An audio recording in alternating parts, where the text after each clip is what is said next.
नमस्कार, India news Haryana देख रहे हैं आप। आपके साथ मैं हूं सुरभि। फटाफट अंदाज में फटाफट खबरों का रुख कर लेते हैं।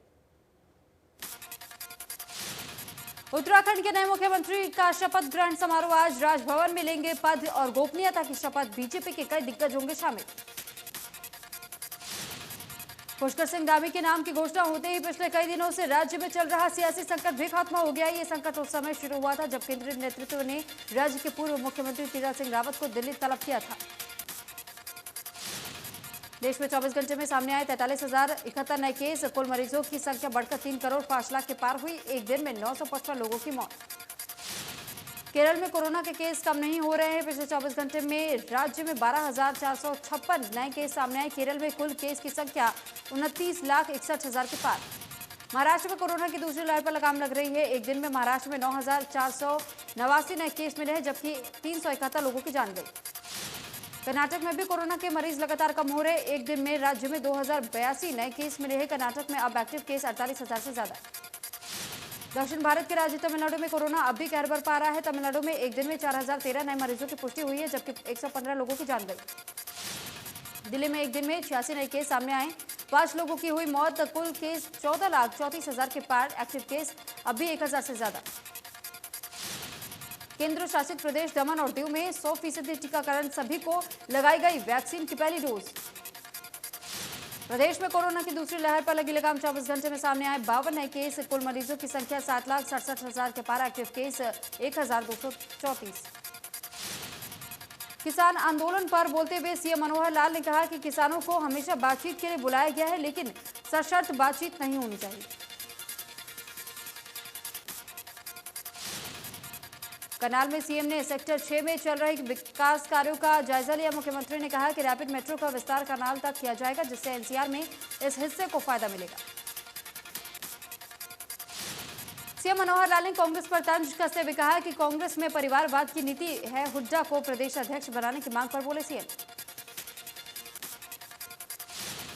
नगर निगम के पार्षद और अधिकारियों के बीच में विकास कार्यों को लेकर चल रही तनातनी के बीच केंद्रीय राज्य मंत्री कृष्णपाल गुर्जर ने बुलाई अहम बैठक में नगर निगम के अधिकारी और तमाम पार्षद मौजूद। गृह मंत्री अनिल विज ने अंबाला छावनी में बन रहे अंतर्राष्ट्रीय फुटबॉल स्टेडियम के निर्माणाधीन कार्य का जायजा लिया। अनिल विज ने निर्माण कार्य में लेट लतीफी और कमियों के लिए अधिकारियों को मौके पर ही सख्त आदेश दिए। अनिल विज ने कहा कि यह अंबाला के लिए बड़ी सौभाग्य की बात है कि अंतर्राष्ट्रीय स्तर का फुटबॉल स्टेडियम और ऑल वेदर स्विमिंग पूल यहां बनकर तैयार हो रहा है। इससे पूरे हरियाणा और देश में अंबाला का नाम होगा। अनिल विज ने बड़ी जानकारी देते हुए बताया कि हरियाणा सरकार की पुलिस के लिए महत्वाकांक्षी डायल 112 योजना का शुभारंभ 12 जुलाई को 12 बजे किया जाएगा। आम आदमी पार्टी के राज्यसभा सांसद सुशील गुप्ता ने दावा किया है कि वो हरियाणा में 90 विधानसभा में और पंचायत चुनाव अपने सिंबल पर लड़ेंगे। बिजली, पानी फ्री, अच्छी शिक्षा और कई अन्य मुद्दों को लेकर दमखम दिखाएंगे।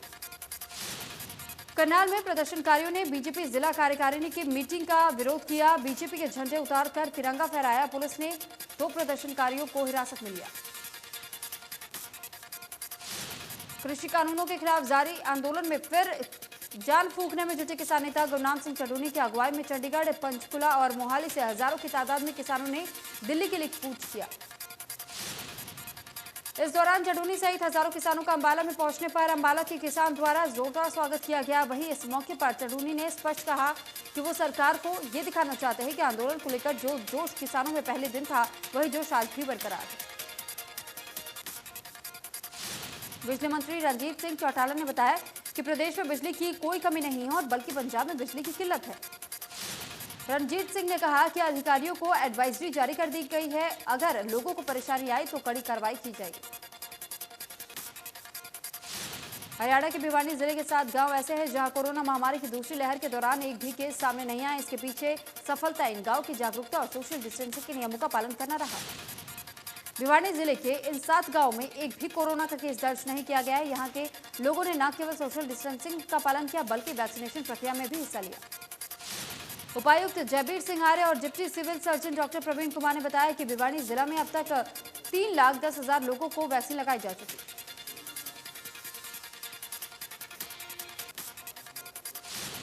मंडी डब्बाली के आसाखेड़ा गांव के वार्ड नंबर 11 के ठाणिया में बिजली की समस्या को लेकर अखिल भारतीय किसान सभा के बैनर तले प्रदर्शन कर रहे लोगों ने बिजली घर के गेट पर ताला जड़ दिया।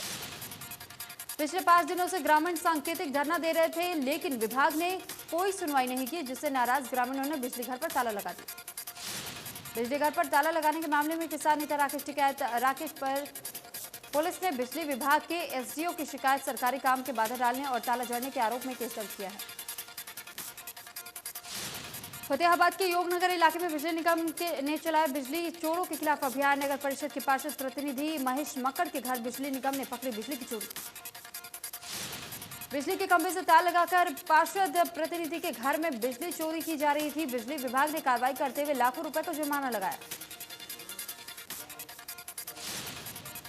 नगर निगम फरीदाबाद के वार्ड पार्षदों में विकास कार्यों को लेकर के भारी रोष बना हुआ है। इसी के चलते सेक्टर 12 स्थित लघु सचिवालय में केंद्रीय मंत्री कृष्णपाल गुर्जर ने पार्षदों और अधिकारियों की बैठक बुलाई। इस बैठक में पार्षदों को राजी करने के लिए प्रयास किए गए, लेकिन निगम पार्षद असंतुष्ट नजर आए। पार्षदों का आरोप है कि उनको विकास के लिए 4 साल पहले 2 करोड़ की राशि देने की घोषणा की गई थी, जो उन्हें नहीं मिली। इस दौरान कृष्णपाल गुर्जर ने कहा कि ये कोई झगड़ा नहीं है, झगड़ा होगा तो सुलह होगी, लेकिन ये तो 2 गाड़ियों के 2 पहिए हैं और दोनों पूरी एकता के साथ चल रहे हैं। देश के मशहूर अर्चित तंबाकू कंपनी के मालिक के टोहाना समेत 4 ठिकानों पर आयकर विभाग ने छापेमारी की। ये छापेमारी करीब 36 घंटे चली। आयकर विभाग की टीम ने छापेमारी में कई जगहों से करोड़ों की नकदी बरामद की, जिसे आयकर की टीम ने चंडीगढ़ स्थित ओबीसी बैंक में जमा करवा दी। हांसी शहर के एक मैरिज पैलेस में हो रही शादी के बीच अचानक पुलिस के साथ लड़के की गर्लफ्रेंड मौके पर पहुंच गई। गुरुग्राम से आई लड़की ने आरोप लगाया कि 7 साल से वो लिव इन रिलेशनशिप में रह रहे थे। लड़के ने शादी का वादा करके रखा था। लड़के की करतूत सामने आते ही वर और वधू पक्ष के बीच हंगामा हो गया। शादी रुकवाने पहुंची लड़की ने आरोप लगाया कि वो दोनों गुरुग्राम में एक निजी बैंक में काम करते हैं और लिव इन में रह रहे थे। लिव इन में रहने की बात सुनकर सामने आने पर वधू पक्ष ने तुरंत शादी करने से इनकार कर दिया, जिसके बाद दूल्हे के बिना दुल्हन ही वापस जाना पड़ा। रादौर में पोषण ट्रैकर ऐप के प्रशिक्षण शिविर का आंगनवाड़ी वर्कर्स ने फिर किया बहिष्कार। आंगनवाड़ी वर्कर्स का कहना है कि वे ऐप के जरिए काम नहीं करेंगे। महिला एवं बाल विकास विभाग ने आंगनवाड़ी वर्कर्स को प्रशिक्षण देने के लिए एक शिविर का आयोजन किया था, जिसमें 7 सर्किल के आंगनवाड़ी वर्कर्स को ट्रेनिंग दी जानी थी। फतेहाबाद के अनाज मंडी रोड पर स्थित ग्राहक सेवा केंद्र पर बदमाशों ने लूटपाट की घटना को अंजाम दिया। 2 बदमाश ने पिस्तौल की बल पर लूटे 4.5 लाख रुपए। बाइक पर आए 2 बदमाशों ने दिया वारदात को अंजाम। सीसीटीवी कैमरे में कैद हुई लूट की घटना। ग्राहक सेवा केंद्र के मौके पर पहुंची पुलिस ने शुरू की जांच। फरीदाबाद जिले की ग्राम पंचायत मुजेड़ी में 70 लाख की गबन के मामले में निलंबित बीडीपीओ की मुश्किलें जल्द बढ़ने वाली है। तिगांव के एसीपी सुरेंद्र श्योरने ने दावा करते हुए बताया कि मामले में जल्द कार्रवाई होगी। बता दें कि निलंबित बीडीपीओ पूजा शर्मा ने अपने पद पर रहते हुए बिना काम के ही अपने भाई की फर्म के नाम चेक जारी किए थे।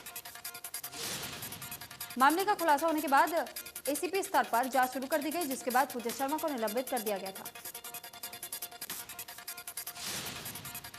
पलवल के हसनपुर थाना पुलिस ने राशन डिपो पर गरीबों को बांटा जाने वाला अनाज को बेचने के मामले में फूड सप्लाई विभाग के एफएसओ सुरेश पंचाल और दिनेश ठेकेदार को गिरफ्तार किया। 9 जून को पुलिस ने आटा बनाने वाली बाबा आटा मिल से 770 अनाज की बोरियों को बेचते हुए ट्रक चालक को मौके से ही पकड़ लिया। इसी मामले में पुलिस अधीक्षक के आदेश पर एसआईटी टीम गठित की गई। सिरसा के भगत सिंह स्टेडियम में एक 80 वर्षीय बुजुर्ग किसान पर देर रात कुछ लोगों ने तेज धार हथियार से हमला कर दिया।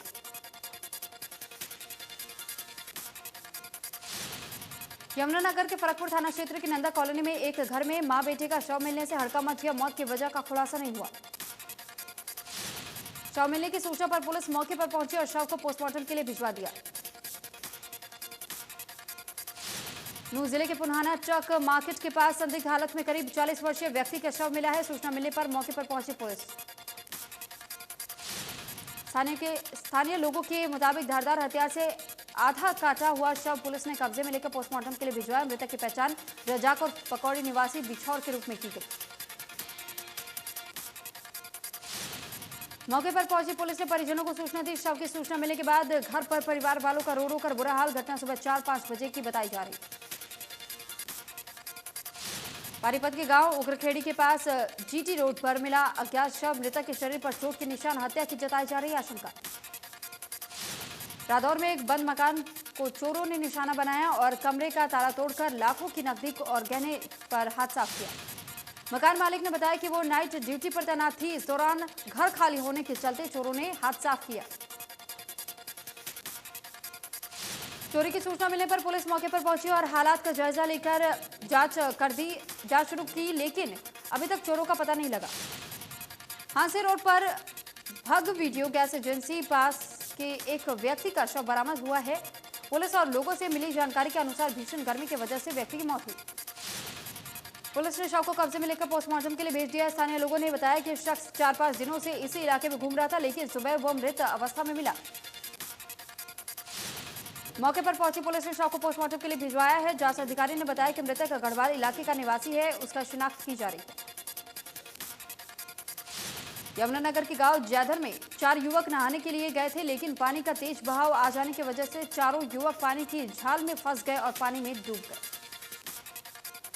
कुरुक्षेत्र के पिहोवा उपमंडल में 2 युवकों ने नंद कॉलोनी वासी एक व्यक्ति पर नुकीले सुए से जानलेवा हमला किया। मारपीट का ये घटना सीसीटीवी में कैद हो गई। कुरुक्षेत्र के पिहोवा उपमंडल में 2 युवकों ने नंद कॉलोनी पिहोवा स्थित एक घर पर हमला बोल दिया और कॉलोनी वासी एक व्यक्ति पर नुकीले सुए से जानलेवा हमला किया। पोस्ट कोविड इन्फेक्टेड इफेक्ट्स के इलाज के लिए अंबाला में 3 उमंग सेंटर बनाए गए, जिनमें अब तक 40 दिनों के करीब 2000 मरीज अपना इलाज करवा चुके हैं। उमंग सेंटर में साइकेट्रिस्ट, फिजियोथेरेपी, आयुष विभाग, फिजिशियन, डाइटिशियन स्पेशलिस्ट की ड्यूटी लगाई गई है, जो मरीजों को उच्च स्तरीय इलाज उपलब्ध करवा रहे हैं। सिविल सर्जन अंबाला ने बताया कि कोरोना के बाद आमतौर पर मरीजों की सबसे ज्यादा डिप्रेशन, नींद न आना, व्यवहार में बदलाव जैसी समस्याओं से मरीजों का इलाज किया जा रहा है। गोहाना में हरियाणा कर्मचारी महासंघ के नवनियुक्त ब्लॉक स्तर कार्यकारिणी की बैठक हुई। इस बैठक में हरियाणा सरकार द्वारा 2020 के डीए भत्ता रोके जाने और पुरानी पेंशन बहाली को लेकर के चर्चा की गई। कोरोना महामारी के बीच गंदे पानी की समस्या की वजह से अंबाला वासी परेशान है। कई इलाकों में साफ पानी की समस्या से भी लोगों को दो चार होना पड़ा है। लोगों का कहना है कि निगम के अधिकारी कई बार शिकायत के बावजूद भी काम करने को तैयार नहीं है। गोहाना में मानसून की पहली ही बारिश ने प्रशासन की दावों की पोल खोलकर रख दी। गोहाना सोनीपत रोड पर सीवरेज की सफाई व्यवस्था ठीक नहीं होने की वजह से जलभराव हो गया। देर रात हुई बारिश से सब्जी मंडी में पानी भर गया। जल भराव की स्थिति के चलते मंडी में आने वाले लोगों को खासा दिक्कतों का सामना करना पड़ा। नूह में बरसात के सीजन में वन विभाग अपनी भूमि पर करीब 3 लाख पौधे लगाने जा रहा है। इसके लिए विभाग ने अरावली की तलहटी से लेकर सभी स्थान चिन्हित कर लिए। कैथल में जिला उपायुक्त ने नगर परिषद में पौधारोपण करते हुए पौधारोपण अभियान की शुरुआत की। इस दौरान जिला उपायुक्त ने कहा कि पर्यावरण संरक्षण के लिए पौधारोपण करना चाहिए। इसके अलावा जिला उपायुक्त ने कहा कि धरती पर जितने अधिक पेड़ पौधे होंगे उतने ही अधिक जीवन, ज्यादा ऑक्सीजन हमें मिलेगा। भिवानी में जिला प्रशासन ने पर्यावरण संरक्षण का संदेश देने के लिए हलवासियों विद्या विहार स्कूल को गार्डन की तर्ज पर विकसित किया है।